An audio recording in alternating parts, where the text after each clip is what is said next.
ما شاء الله لا حول ولا قوة إلا بالله العلي العظيم. حسبنا الله ونعم المولى ونعم النصير. صاحب التاج ومعراج وبراق والعلم، جسمه مقدس منور نور الهدى، مصباح الظلم شفیع والامم، صاحب الجود والکرم مولانا ابو القاسم محمد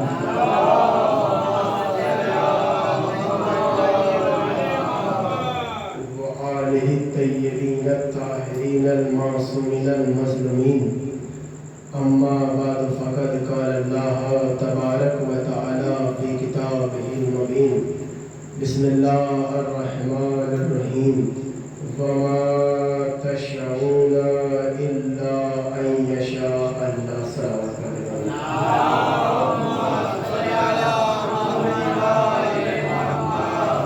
عزیزان محترم و بزرگان عزیز و دوستان ملت و عاشقان دربار بطول، کہ مولا آپ سبوں کے جذبہ ایمانی کو زندہ و سلامت رکھے، کہ اس لیے کہ آپ لوگوں کا اس فرش حسینی پر آ کر بیٹھنا اس بات کا اعلان کر رہا ہے کہ مزاج موسموں کے بدلتے ہیں، عقیدوں کے نہیں بدلتے. کہ مزاج موسموں کے بدلتے ہیں، عقیدوں کے نہیں بدلتے. اس لیے کہ 1400 برس سے ہماری ماؤں نے انگلی پکڑ کے مجلس میں لے جانا. ایمان ہمارے اندر پرویا تھا کہ 1400 برس بدل گئے، نہ ایمان بدلا نہ ایمان بدلا. کہ 1400 برس گزر گئے، نہ ایمان بدلا نہ ایمان بدلا. ابھی سونی چاچا نے ایک شعر پڑھا کہ انکار تھا، انکار ہے، انکار رہے گا. تو 4 مصرے میرے یاد آ رہے کہ ایمان تھا، ایمان ہے، ایمان رہے گا. ایمان تھا، ایمان ہے، ایمان رہے گا. قرآن تھا، قرآن ہے، قرآن رہے گا. سبحان اللہ. قرآن تھا، قرآن ہے، قرآن رہے گا. اور اسلام کی گردن پہ حسین ابن علی کا احسان تھا، احسان ہے، احسان ہے. اسلام کی گردن پہ حسین ابن علی کا احسان تھا، احسان ہے، احسان رہے گا. سلام علیکم محمد.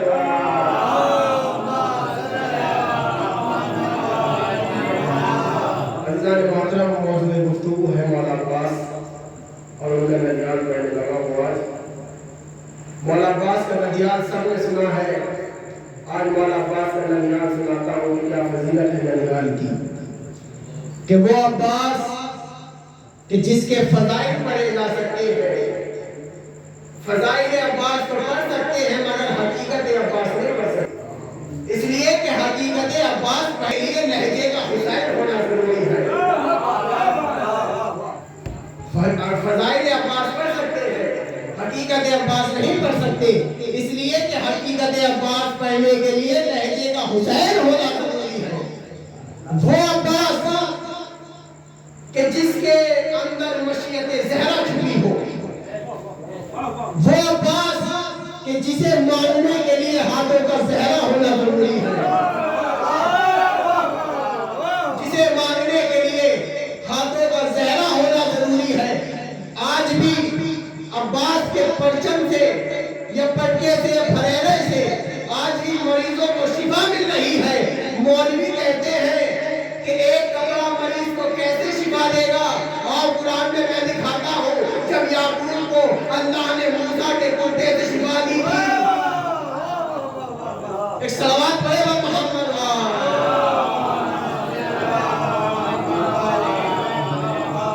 اور مولا عباس کہ جس کے فضائل پڑھ سکتے ہیں مگر حقیقت نہیں پڑھ سکتے.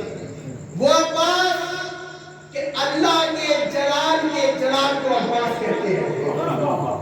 اللہ کے جلال کو عباس کہتے ہیں. لوگ کہتے ہیں کہ مولا عباس معصوم نہیں تھے، اس لیے کہ 14 میں عباس نہیں ہے. کہ مولا عباس معصوم نہیں تھے، اس لیے کہ 14 میں معصوم نہیں ہے. آئیے دلیل بھی دے رہا ہوں. 1,24,000 انبیاء میں علی نہیں ہے مگر